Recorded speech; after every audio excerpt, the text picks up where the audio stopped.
Bonjour à tous, j'espère que tout le monde va bien. Je vais continuer l'étude du catéchisme de Spirago. On était rendu au point 8. On avait commencé le culte extraordinaire de Dieu avec le serment et les vœux. On va en parler plus en détail aujourd'hui. Donc, commençons avec un signe de croix. Au nom du Père, du Fils et du Saint-Esprit. Amen. Seigneur, aide-nous à comprendre l'importance de nos serments et vœux. Nous honorons aussi Dieu par le serment et par vœu. Ce culte est appelé extraordinaire parce que le serment et le vœu ne sont pas de la vie habituelle. On n'est pas habitué à faire ça, mais qu'il ne se présente que dans des cas spéciaux. Le serment quand le témoignage de l'homme ou la femme ne suffit pas, le vœu quand nous nous engageons librement dans une cause ou un but. Le serment honore Dieu, car il reconnaît sa toute-puissance, sa justice et sa sainteté. Le vœu est une sorte de sacrifice parce que nous sacrifions notre volonté par la promesse d'une action agréable à Dieu, disait Gulli. Donc le vœu quand nous nous engageons librement dans une cause ou un but d'être meilleur nous aide. Le serment honore Dieu car il reconnaît sa toute-puissance, comme j'ai dit, sa sainteté et sa justice. Le vœu est une sorte de sacrifice parce que nous sacrifions notre volonté, comme j'ai dit, par la promesse d'une action agréable à Dieu, afin de lui plaire. On avait vu ça. Donc on continue ici avec point 1, le serment. Il arrive quelquefois que l'on refuse de croire une personne. Si alors celui-ci amène un témoin qui dit « Oui, l'assertion est vraie. J'ai vu le fait », on sera plus disposé à ajouter foi à la parole du premier.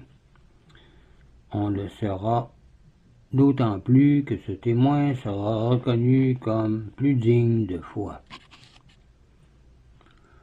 Or, il peut arriver que l'homme ou la femme appelle Dieu en témoignage, c'est-à-dire qu'il abjure le Dieu qui sait tout de prouver par sa toute-puissance la véracité de celui qui prête serment.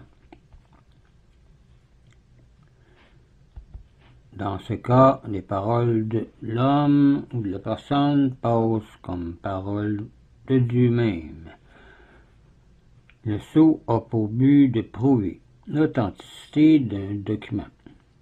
Or, le serment est comme un sceau prêté par la divinité pour la confirmation de la vérité professée, disait Marchand. Le serment est une monnaie d'or précieuse qui porte l'empreinte de Dieu vivant, disait Stolberg. Jésus-Christ prêta un serment devant Caïphe, quand celui-ci l'abjura au nom de Dieu de dire s'il était le Messie, un serment assertoire. Isaïe,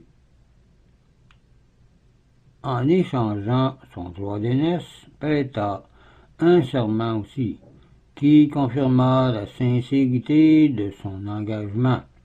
C'était un serment promissoire. Point encore, prêter un serment ou de jurer, c'est appeler Dieu, en témoignage que l'on dit la vérité ou que l'on est prêt à tenir sa promesse. Dans le serment, on peut appeler en témoignage ou bien Dieu directement ou bien des choses sacrées. On appelle Dieu directement en témoignage quand on dit par exemple « Par Dieu, aussi certainement que Dieu vit », voir Jérémie chapitre 42, qu'il y a un Dieu au ciel. Dieu m'est témoin, Voir Romains 1, verset 9. Bon non, on peut dire que Dieu me punisse si telle chose, etc. Les choses sacrées que l'on invoque ordinairement dans le serment sont les sacrements, le crucifix, l'évangile, le ciel, etc. Comme ces objets sont par eux-mêmes incapables de rendre témoignage ou de punir le menteur, il est évident que, je répète, comme ces objets sont par eux-mêmes incapables de rendre témoignage ou de punir le menteur, il est évident que l'on invoque le témoignage de Dieu, disait saint Thomas d'Aquin. Jésus-Christ lui-même déclare que l'on peut jurer par le temple, le ciel, le trône de Dieu. Voir Matthieu 23, verset 21. Mais celui qui dirait simplement certainement, pour sûr, sur mon honneur, sur ma conscience, aussi vrai que je vis par exemple, renforce seulement son assertion, mais ne prête pas serment. Le serment est simple ou solennel.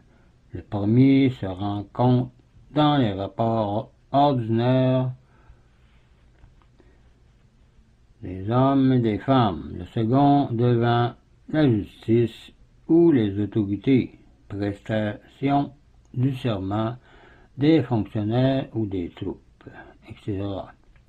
On prête serment nu-tête devant le crucifix pour reconnaître que rien n'est caché aux yeux du crucifié.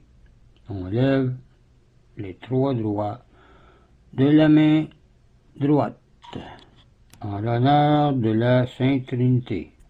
Dans certains pays, on ajoute à la formule du serment ces paroles: que Dieu me vienne en aide et son saint évangile, pour dire qu'on renonce à la grâce de Dieu et aux promesses de l'évangile, si l'on ne dit pas la vérité.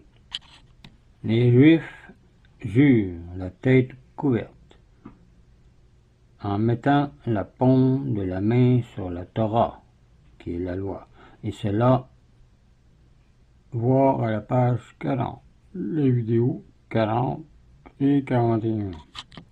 Les Mahométans ne lèvent qu'un doigt, parce qu'ils ne croient pas à la Sainte Trinité. Point 2. Nous ne sommes pas obligés de refuser toute espèce de serment, car en soi il est permis et même honorable pour Dieu. Si aucun serment n'était licite, Jésus-Christ n'aurait pas juré. Voir Matthieu, Saint Matthieu 26, verset 64.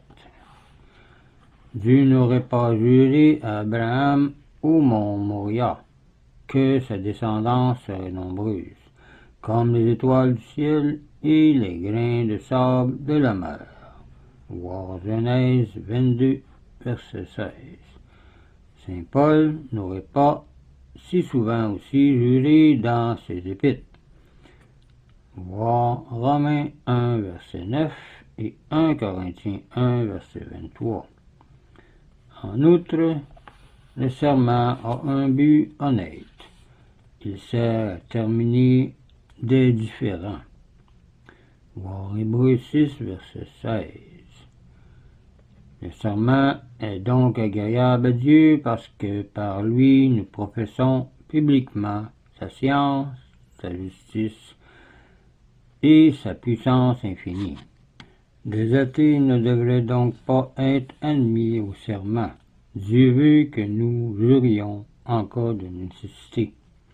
Si le Christ a dit que votre parole soit oui, oui, non, non, et ce qui est de plus est mal ou vient du mauvais.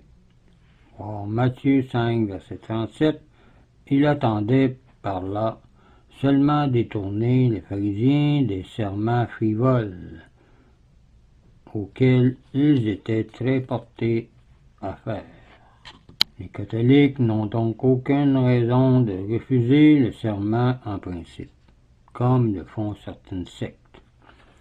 Néanmoins, il ne faut extorquer le serment à personne. Celui qui défère le serment à quelqu'un qu'il prévoit devoir parjurer est pire qu'un assassin, car celui-ci au moins ne tue que le corps, tandis que celui-là tue une âme, ou plutôt deux âmes, l'âme du jureur et la sienne, qui est coupable de la mort de son prochain, disait Saint Isidore de Pella. On va arrêter ici pour cette vidéo. La prochaine fois, on fera le point 3.